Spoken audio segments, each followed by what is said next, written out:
our last speaker in this panel. We do have some time for questions and answers. I'm sure you have quite a few, having listened to all these presentations. So do raise your hand and you will be given a mic. No question?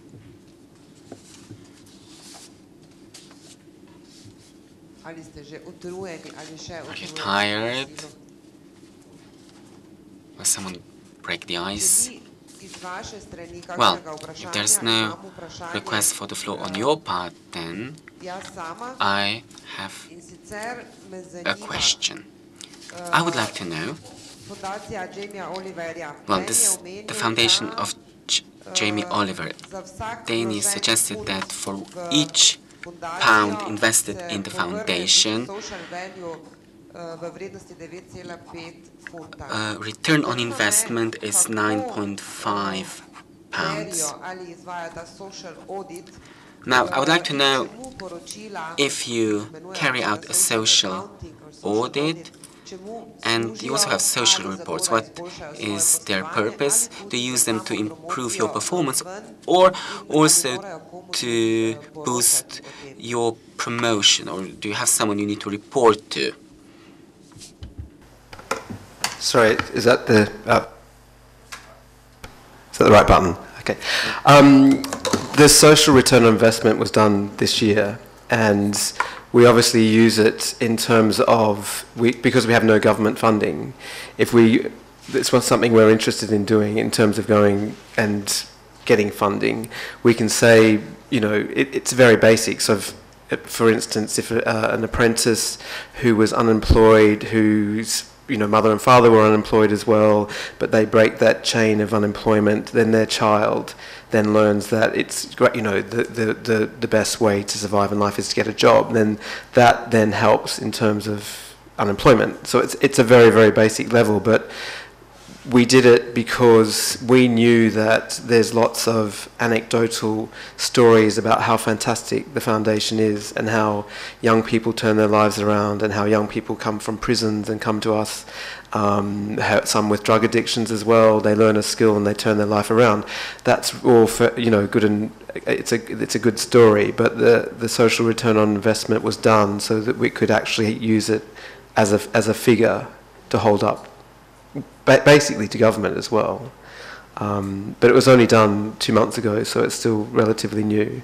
But it was quite extensive. So, as I say, the apprentices were interviewed, the parents, friends, partners, children, people in the organisation who've been there a long time, such as me, waiters in the restaurant, chefs in the restaurant. So it's incredibly extensive. It wasn't just, a quick report. It was done quite extensively. Thank you very much.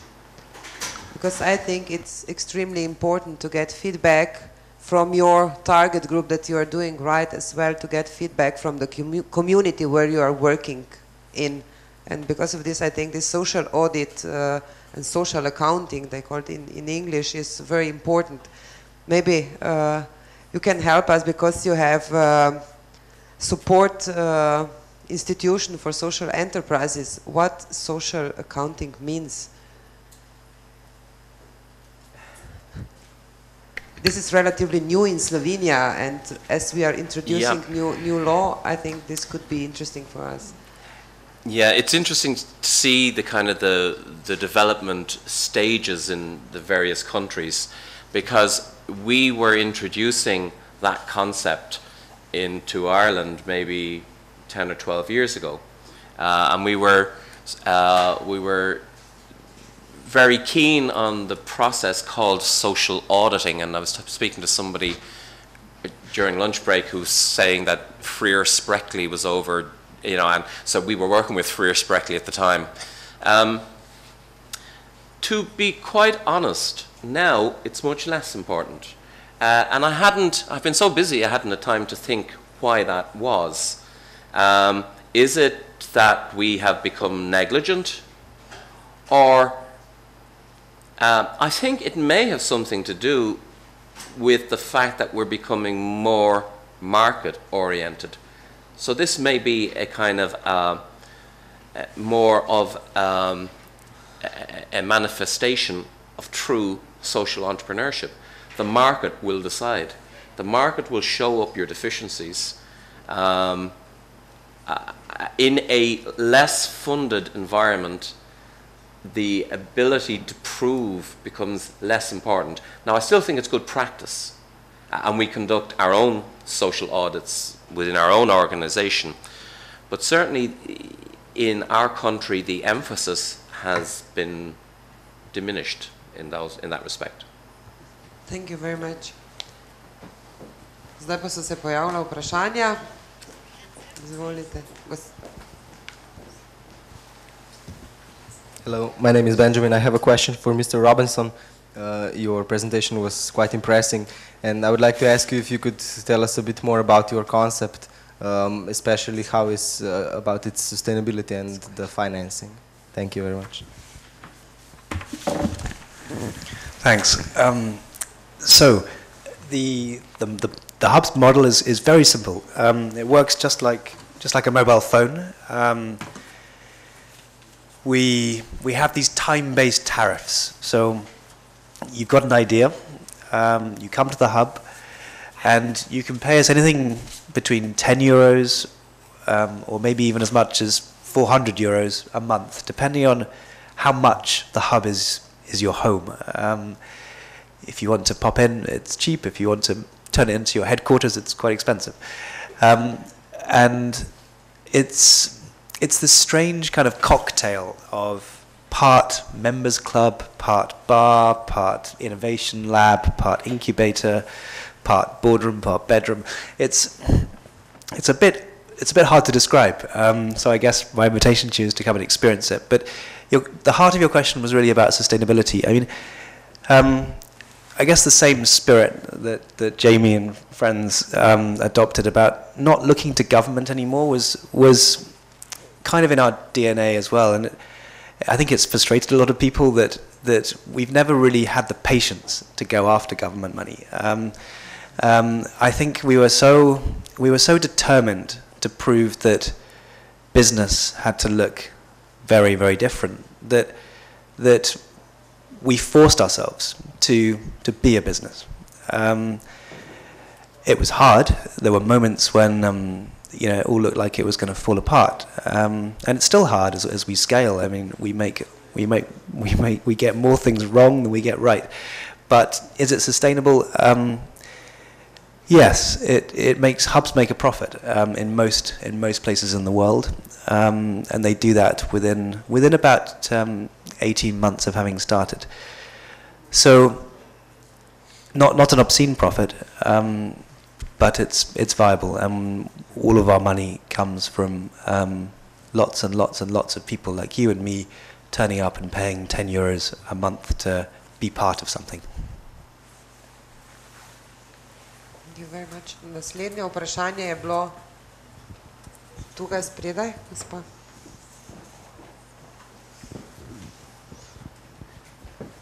Well, I have enormously enjoyed your presentation, and I believe we needed a minute to reflect upon them. And it really shows how perhaps a small or a crazy idea can become the right idea in very different fields that you have tackled. But if I may, I have a question for the person at this panel who has not yet spoken, but is... I'm not saying that none of you have in some way, in a human way or other way, profited from the work that you do. But I would ask you, how did you come in the contact with this foundation, and what was your motive to join the 15? What do you think it was obviously the skills that you have learned, but was there something else to it? Yeah, I'll try and answer your question in its entirety. How I first found out about it, well, I actually always cooked I think there's a video somewhere of me decorating cakes when I was about 4 years old. So it's always been kind of in my own blood, and just developed over time. I had two parents that both worked very hard. I used to come home from school by myself, from as young as about 9. I don't think there's anything unique about that, but I used to cook myself dinner at that point. I used to sometimes skip dinner at school so I could make myself dinner at home. And for my brothers and for my friends and whoever, and it kind of went on like that. My 10th birthday was a dinner party. Me and a friend at my school and about 14 girls, which was quite enjoyable. So I had the intentions like that from a young age too. But to sort of jump a bit, from leaving school, I left school with no real qualifications.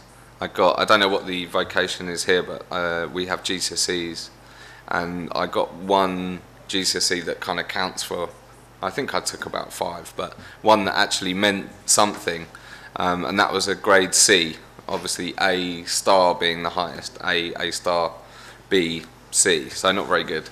And that was in English language, so I think at the age of 16, if you can't speak the English language, you have a bit of trouble. And I don't know, I did about 30 different jobs from the age of 16 to when I began at 15. I was 21 when I began at 15.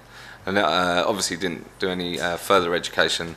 I went to college to some harebrained scheme that I had that I thought if I did a certain course at college it might help at one stage, but nothing, there was no kind of consistency, continuity in anything that I tried to do.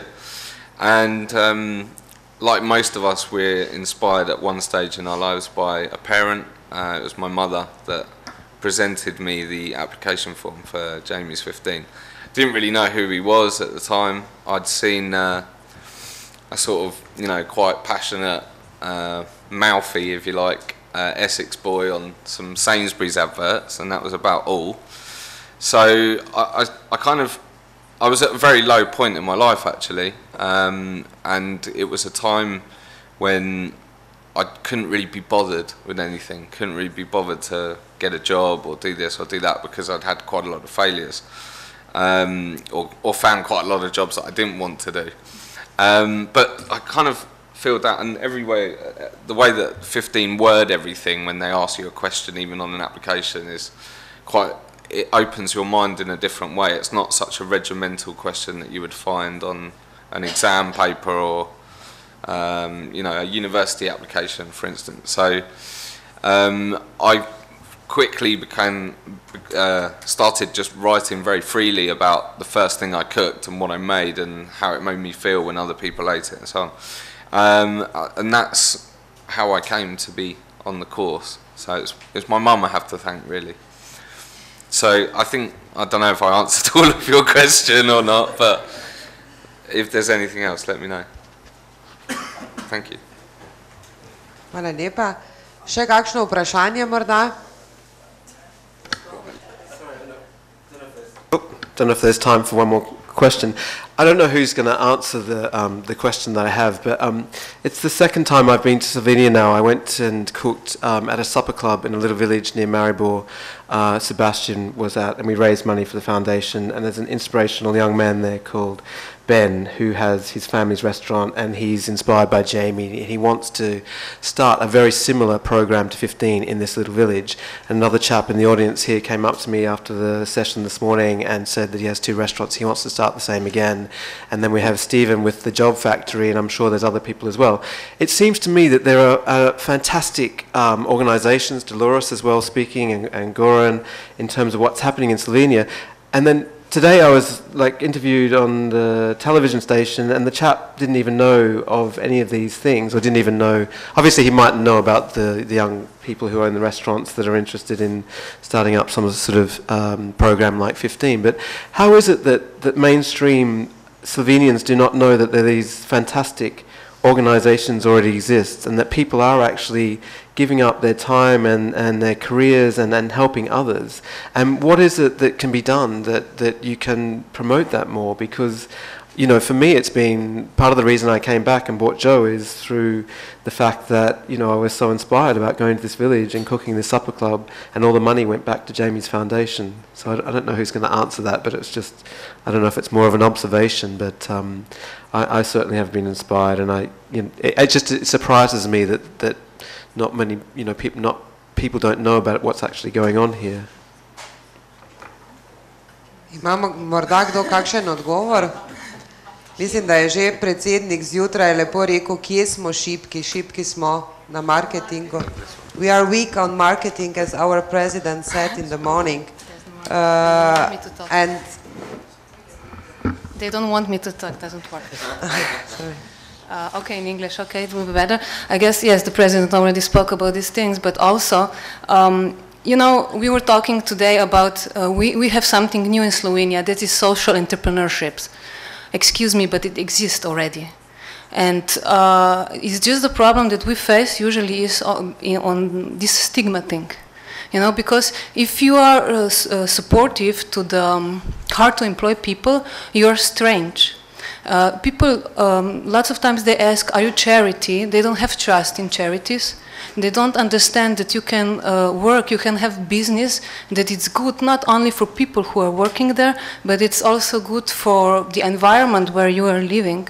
And yes, we have to make a lot more things about the promotion, but not the promotion of the law, of promotion of the, I don't know what state does, but promotion of the good practices.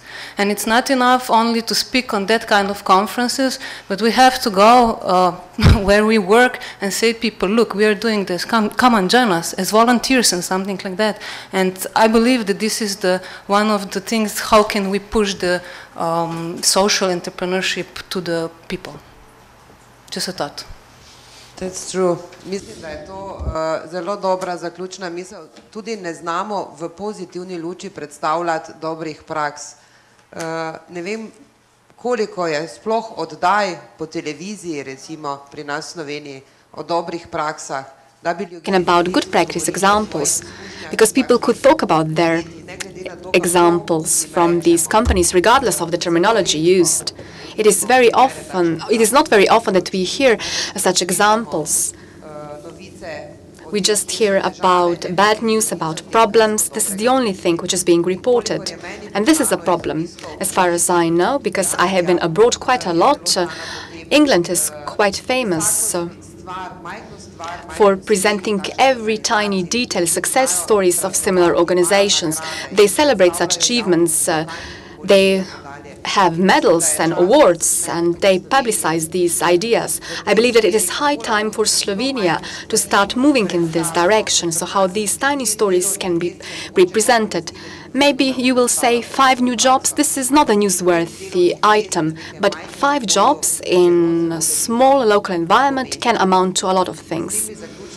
This brings an end to our panel, and we will continue our debates in the afternoon and in dinner time. Thank you very much.